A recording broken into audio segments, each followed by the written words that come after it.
وداعا للبلغم والسعال، 6 مشروبات طبيعية لتهدئة الحلق وتنظيف الصدر.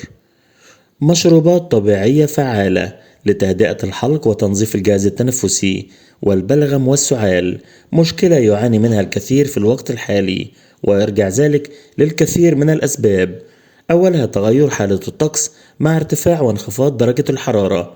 أصبح الأغلبية لا يدركون الملابس الأفضل لارتدائها في هذه الأيام، والبعض يتابع حالة الطقس والبعض الآخر لا يعي الاهتمام الكافي. لذلك إذا كنت تعاني من السعال المزمن أو تراكم البلغم، فهناك مشروبات طبيعية يمكن أن تساعد في تهدئة حلقك وتحسين قدرتك على التنفس بفعالية. أوضحت خبيرة الطب البديل سلمى الحافظ في تصريحات خاصة عن أفضل المشروبات التي تمتاز بخصائص علاجية مميزة، حيث تعمل على تنظيف الحلق من البلغم وتعزيز صحة الجهاز التنفسي. إليك بعض المشروبات الفعالة. أول المشروبات هو مشروب الكركم. يعتبر الكركم من أهم العوامل التي تساعد على تطهير الجهاز التنفسي وتعزيز المناعة بشكل عام. مشروب الليمون. أكدت خبيرة الطب البديل أن الليمون يعتبره الكثير من الأطباء مضاد حيوي طبيعي بسبب احتوائه على فيتامين سي، فالليمون يساعد في تقليل البلغم وتحسين صحة الحلق.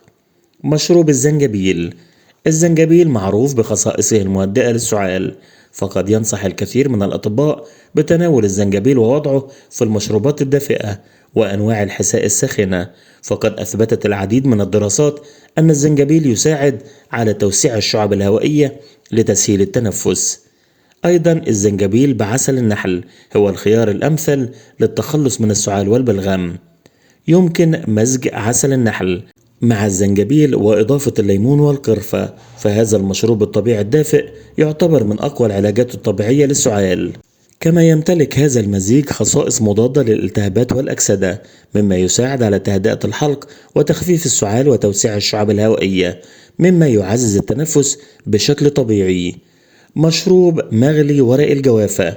يستخدم ورق الجوافة في علاج مشاكل الجهاز التنفسي واحتقان الحلق والسعال منذ القدم، حيث يساهم في تقليل البلغم بشكل فعال ومدهش.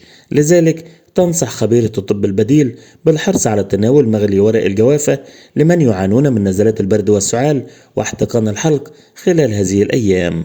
أخيرا، مشروب الحليب الدافئ بالكركم والقرفة. يساعد هذا المشروب في علاج السعال واحتقان الحلق والتخلص من نزلات البرد سريعا.